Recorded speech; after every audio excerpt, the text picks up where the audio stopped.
Yeah, thank you very much, Jules. It's empty down here. It's a lot quieter than what it was when we were playing out there because it was loud tonight, Bruno. But 3-0 away from home. When you thought about this game tonight, was that scoreline sort of ever on the radar?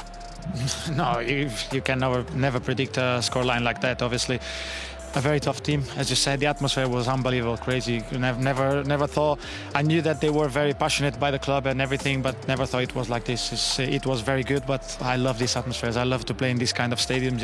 It's very good, and obviously, as you said, the result for us is unbelievable. We could in the first half get that result, and then in the second half control the game, which I think we should push a little bit more into that second half, be a little bit quick on the ball to go forward. But we control the game, and that is good. Your manager said to Becky earlier in the interview that he felt in the first 20 minutes a few nerves in the team. You as the leader and captain in this team, do you take responsibility in those moments, and how do you kind of calm the nerves of your teammates? No, I do think we were expecting that. You know, we knew that. We've been saying that all week. That the 3-4 days that we had to prepare the game, we said that, and even before the game, guys, the atmosphere is going to be bouncing. The guys are going to come to press us. They're going to try in the first 15-20 minutes. We just have to try to play on the ball to calm them down. When the ball goes out, we go a little bit slow, just like make the game a little bit slower for us in the first 15 minutes, and then it will come to us. Obviously, then we get the goal, we get the penalty, red card, and from there on we could score the third goal so quick. Then for us was brilliant to then just stay on the ball, and knew that they won't press as much as we preferred, because I think if they press we could play through them. And as I said, we were a little bit slow on the ball, just like waiting for them to step up, but they wanted to keep this result like this to try to come back in the next game, and we need to be very aware of that. Bruno, you've got ice in your veins. You are the calmest man under pressure in any moment, it would seem. I know Ree's done the maths on this one more than me, haven't you, with the number of sort of goals and involvements that Bruno has. 37, I think. I know you must know. 37 goal involvements this season. Like, it's crazy. You're on the route to like 20 and 20 almost. 19. I knew I was goals. Around the 30s. I didn't know exactly how many it was, but obviously I want to score, I want to assist, because it's a big part of my game, and I need to take that responsibility, because I know since I came to the club, and even before, the club bought me because I scored 32 goals in one season. They knew that I could create, I could score, and I just need to keep delivering, because if you want to be at the highest level, you need to be consistently delivering.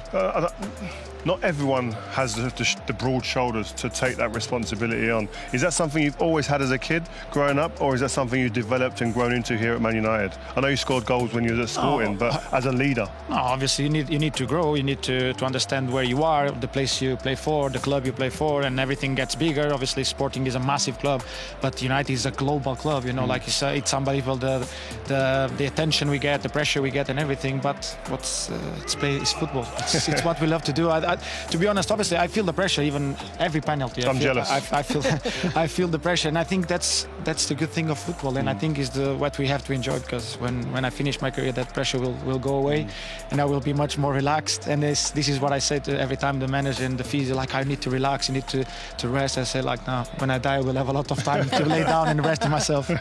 How much banter is there in the dressing room right now towards Harry Maguire being on the right wing there? No. Harrydinho is what he's currently being called all over social media. Crazy. I said that straight away. What a winger! I don't think he even thought that he had that in his locker. No one was expecting that. I think even the opposition was not expecting that to come.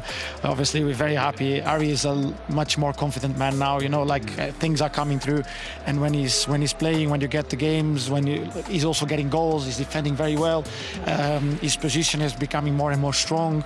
He's a very good leader. So it's a good thing for him, and we hope it just keeps improving, because at this club you need to keep improving all the time. You can't just stop. So we'll be seeing you here in a few weeks, yeah? I hope so. That's the Finish goal. your job. That's the goal, and that's what I said. We want our fans to travel twice to Bilbao, and ourselves too. Good.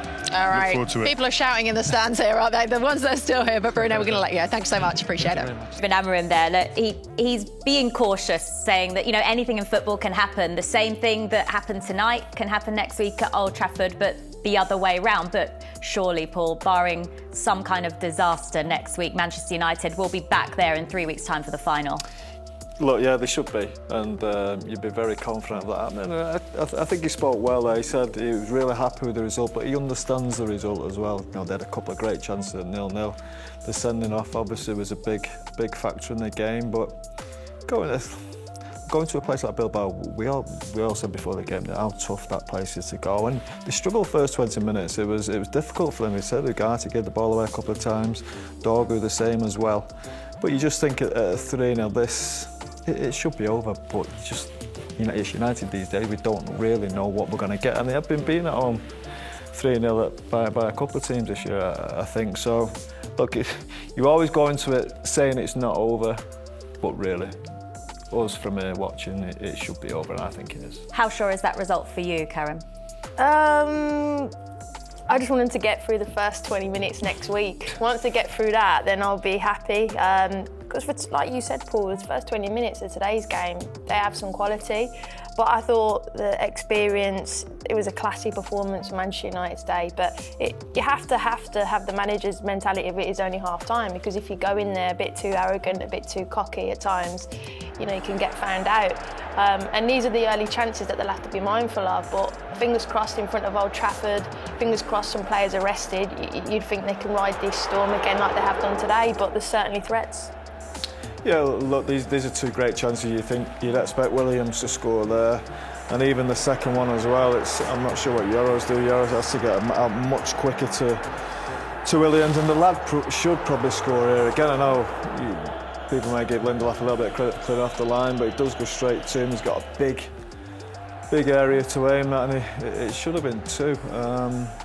But look at Old Trafford. We saw what we saw 2 weeks ago, wasn't it? So you'd expect them to have enough to handle that first 20 minutes, as Karen said. You guys are being cautious-ish.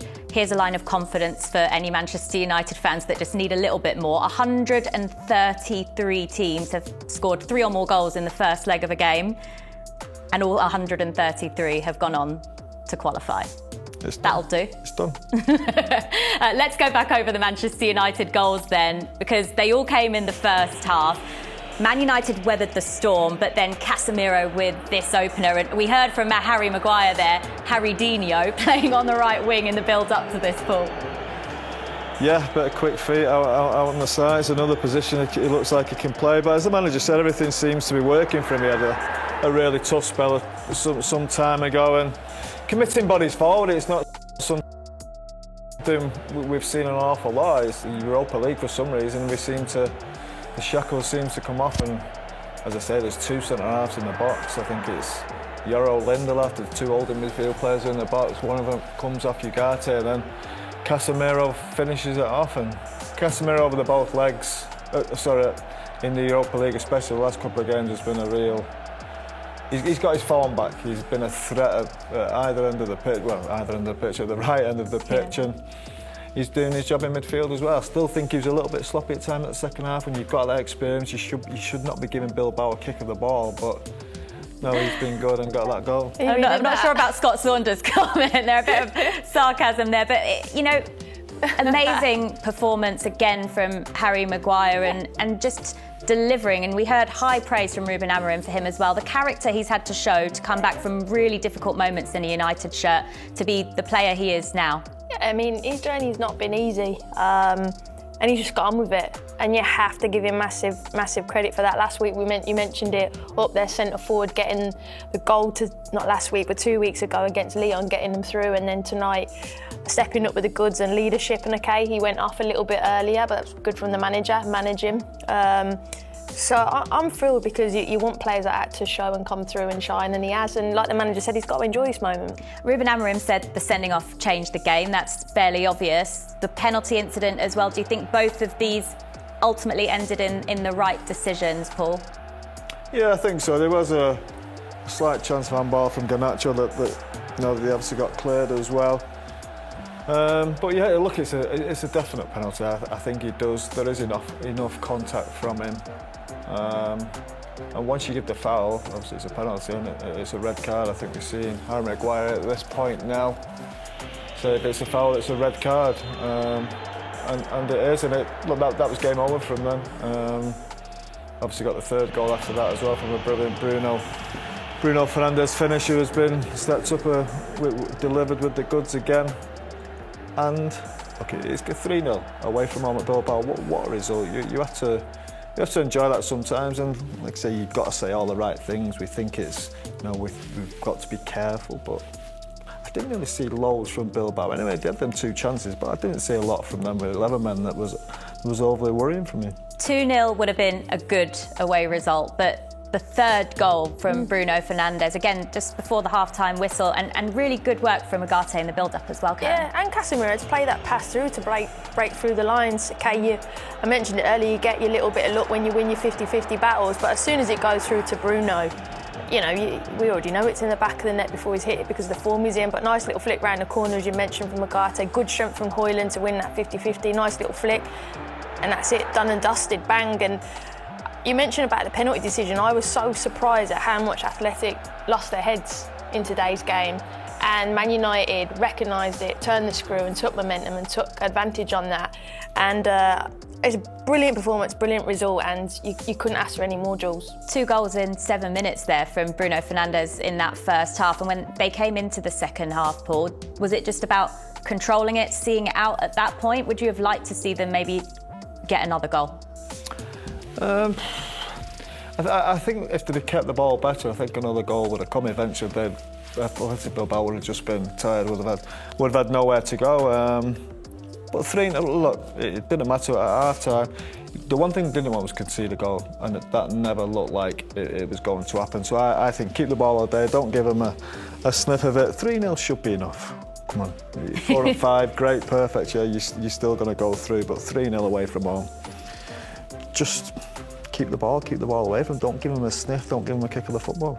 Certainly better than I think most Manchester United fans were hoping for before the game started. Brilliant performance, a fantastic result. For you, what was the difference today in how well you played and how you achieved everything that you set out to do? Well, I think first and foremost we was more clinical.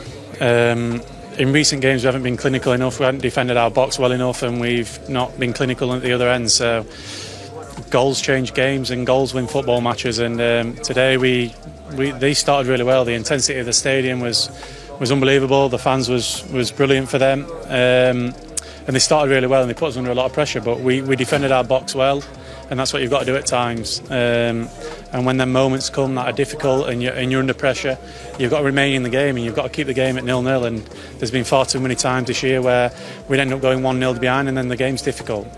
So that's first and foremost. We defended our box well at that difficult moment, and then we always have quality that we can go up and score our goals. And I think in those last 15-20 minutes of the first half we was really clinical, really ruthless, and that's the way we've got to be if we want to be a successful team. To put it into context, they'd won every single one of their home games in the Europa League so far, which just goes to show how good a result it is. But there's still a second leg to play, and how mindful are you that the tie is not finished yet?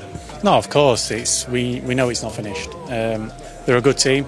Obviously they went down to 10 men early today, so that helped us get the result, no doubt about it. So no, they're a good team, but we're going to Old Trafford, and Old Trafford is an amazing place, and it's going to be an amazing atmosphere, like they probably think tonight was an amazing atmosphere. I'm sure on next Thursday will be as well. So no, we're looking forward to the game. We know it's not done. We're going to prepare as well as we can, and prepare like we've done for today, and we're going to go there full of confidence. But yeah, of course, the tie isn't over. It's going to be a big game next Thursday. And as for the goals, I mean, the first goal set up by you with some brilliant play on the right wing, and then Casemiro, who we probably think was possibly the man of the match. He was brilliant tonight. But just how much joy did that give you, being able to set up your teammate like that? No, obviously it was an amazing feeling just to get that first goal. I think it was such an important goal in the game. Yeah, I think Casemiro was brilliant tonight. He's definitely, I believe, was the man of the match. He was everywhere, scored a crucial goal as well. I think the header was a lot more difficult than he made it look, with spin on the ball from Manu's header, great controlled finish.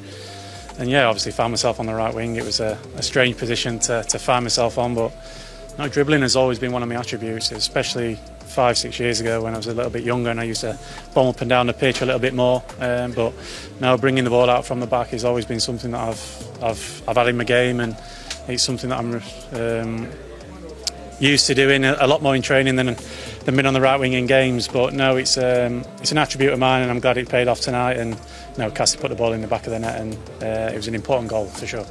And just finally, now you rest, recover and prepare for a big game at Brentford, another game you'll want to show your very best in. Yeah, of course. When you play for this club every game, there's millions of people watching, and we have amazing fans who demand performances. So I'm sure there'll be a lot of changes on Sunday, but our fans will understand that, and they'll get right behind whoever plays. So, no, it's an important game, and like I said, playing for this club demands winning football matches. So we'll be going to Brentford with an eye to win. Recover well. We'll see you back. Thank you very much. Thank you.